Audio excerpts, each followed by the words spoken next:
கோவை விமான நிலையத்தில் செய்தியாளர்களை சந்தித்த மதிமுக பொதுச் செயலாளர் வைகோ, மத்திய அரசு நேற்று தாக்கல் செய்யப்பட்ட 2026-2027 ஆண்டுக்கான மத்திய நிதிநிலை அறிக்கை மிகுந்த ஏமாற்றத்தை அளிப்பதாகவும், தமிழ்நாட்டிற்கான பட்ஜெட் திருப்திகரமாக அமையவில்லை என்றும் தெரிவித்தார். நேற்றைய தினம் 2026-27க்கான மத்திய நிதிநிலை அறிக்கை மிகுந்த ஏமாற்றம் அளிக்கிறது. 5 மாநில சட்டமன்றங்களில் தேர்தல் வருவதால் அந்த மாநிலங்களுக்கு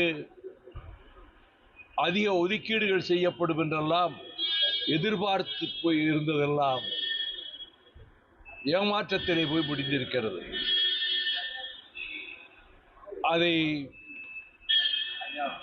அமெரிக்காவினுடைய இந்த டாக்ஸ் டெரரிசம், அந்த வரி கொடுமையிலே இருந்து மீள்வதற்கு ஐரோப்பிய ஒன்றியத்தினுடைய வர்த்தக ஒப்பந்தம் நமக்கு அது ஈடு கொடுக்கும் என்று நிதியமைச்சர் மாண்புமிகு நிர்மலா சீதாராமன் நேற்றைக்கு தெரிவித்தார். ஆனால் ஐரோப்பிய ஒன்றியத்தினுடைய வர்த்தக ஒப்பந்தம் 23 நாடுகளினுடைய ஒப்புதலை பெற்று 2027 ஏப்ரலுக்கு பின்னர் தான் நடைமுறைக்கு வரும்.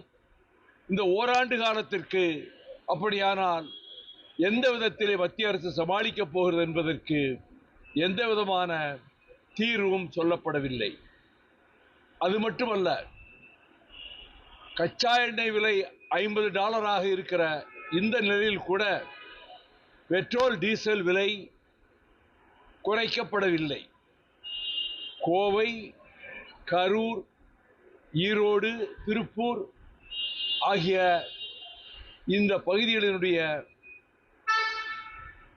நூற்பாலைகளுக்கோ அல்லது அந்த தொழிலுக்கோ ஊக்கமளிக்கின்ற வகையில் எந்த விதமான திட்டமும் அறிவிக்கப்படவில்லை.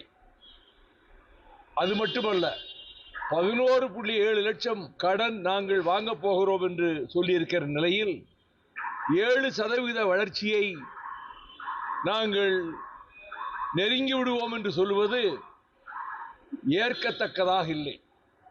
புற்றுநோய் போன்ற நோய்களுக்கு அவர்கள் சுங்க வரியை குறைத்திருப்பது வரவேற்கத்தக்கது.